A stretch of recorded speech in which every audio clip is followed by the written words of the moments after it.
Why not 175 అని 5 ఏళ్ల తన విధ్వంసకర పాలనతో పెట్టరేగిపోయిన జగన్మోహన్ రెడ్డికి రాష్ట్ర ప్రజలు కనీసం ప్రతిపక్ష హోదాలో కూర్చునే అవకాశం కూడా ఇవ్వలేదనే ఆగ్రహంతో రగిలిపోతున్నాడు. ప్రతిపక్ష హోదా కూడా ఇవ్వలేదని ప్రజల సమస్యలపై అసెంబ్లీలో ప్రస్తావించకుండా తన స్వార్థ బుద్ధిని మరోసారి రుజువు చేశాడు.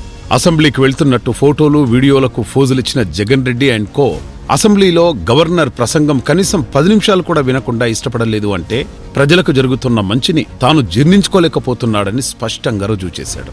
11 సీట్లు అతి కష్టం మీద గెలిచిన జగన్మోహన్ రెడ్డి అడ్డగోలుగా ప్రతిపక్ష హోదాలో కావాలని అసెంబ్లీలో కోర్టుల్లో చేసే హడావుడి చూసి రాష్ట్ర ప్రజలు నవ్వుతున్నారు. చేతిలో 151 సీట్లు ఉండగా ప్రజల యోగక్షేమాలను గాలికొదిలేసిన గాలిపంకా పార్టీ అధినేత జగన్మోహన్ రెడ్డి 2024 ఎన్నికల్లో ప్రజల ఆగ్రహ సునామీలో కొట్టుకుపోయి 11 సీట్లకే పరిమితమయ్యాం, ప్రజలు మనల్ని చీకొట్టారు, చీదరించుకున్నారు, నువ్వు మాకు అక్కర్లేదు, కనీసం ప్రతిపక్ష హోదాలో కూడా నువ్వు మా గురించి మాట్లాడే నైతిక హక్కు కూడా నీకు లేదు అని స్పష్టమైన తీర్పు ఇచ్చారనే ఇంకిత జ్ఞానం జగన్ రెడ్డికి నేటికీ రాలేదంటే ఎంత మూర్ఖుడో అర్థమవుతోంది. తాను అధికారంలో ఉండగా కనీసం 10% సీట్లుంటేనే ప్రతిపక్ష హోదా ఉంటుందని చిలక పలుకులు పలికిన జగన్మోహన్ రెడ్డి నేడు 11 సీట్లు జేబులో వేసుకొచ్చి అసెంబ్లీలో ప్రతిపక్ష హోదా కావాలని కాకి అరుపులు అరవడం ప్రజాస్వామ్యాన్ని, ప్రజల దేవాలయం అసెంబ్లీని అగౌరవపరచడం కాక మరొకటి కాదు.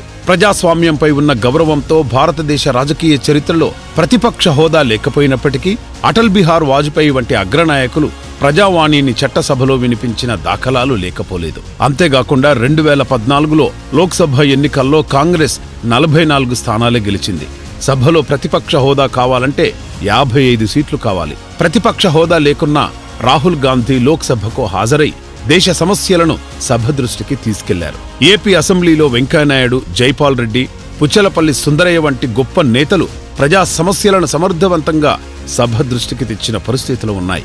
కానీ జగన్మోహన్ రెడ్డి తన వితండవాదంతో ప్రతిపక్షం ఉంటేనే అసెంబ్లీలో మాట్లాడతానని అనడం తనను నమ్మిన ప్రజలను వంచన చేయడమే. తనతో పాటు తన పార్టీ సింబల్ మీద గెలిచిన మరో 10 మంది వైసీపీ ఎమ్మెల్యేలను సైతం చట్టసభల్లో తమను నమ్ముకున్న ప్రజల సమస్యలపై మాట్లాడనీయకుండా వివక్షపూరితంగా అసెంబ్లీకి దూరం చేస్తున్నాడు. ఇలాంటి ప్రజాద్రోహి జగన్మోహన్ రెడ్డికి ప్రజల గురించి నోరెత్తే నైతిక హక్కు లేదు అని రాష్ట్ర ప్రజలకు అర్థమైంది. వేరువేరు ఘటనల్లో రోడ్ల మీదకొచ్చి ప్రభుత్వాన్ని నిలదీస్తున్నాను అని చెప్పే జగన్మోహన్ రెడ్డి నేడు అసెంబ్లీలో తనకు వచ్చే అవకాశాన్ని ఎందుకు దుర్వినియోగం చేస్తున్నాడు? రాష్ట్ర ప్రజలకు సమాధానం చెప్పాలి. నిబంధనల ప్రకారం 60 పని దినాల్లో అసెంబ్లీకి హాజరు కానటువంటి సభ్యుల మీద అనర్హత వేటు పడుతుంది. ఒకవేళ ఇదే జరిగితే జగన్మోహన్ రెడ్డి రోడ్డు మీదకు వస్తే కనీసం లెక్క చేసే పరిస్థితి కూడా ఉండదు. 2024 ఎన్నికల తర్వాత ప్రమాణ స్వీకారానికి తప్ప జగన్ రెడ్డి, వైఎస్ ఎమ్మెల్యేలు సభకు హాజరు కాలేదు.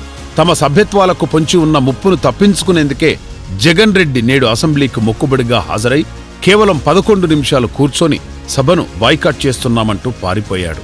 ఇలాంటి బాధ్యత లేని జగన్మోహన్ రెడ్డి అండ్ కో ప్రజాక్షేత్రంలో ఎందుకు పనిచేయరు? ప్రజలకు వాళ్ల గురించి మాట్లాడే అర్హత, హక్కు రెండూ లేవు అని గుర్తుపెట్టుకోవాలి.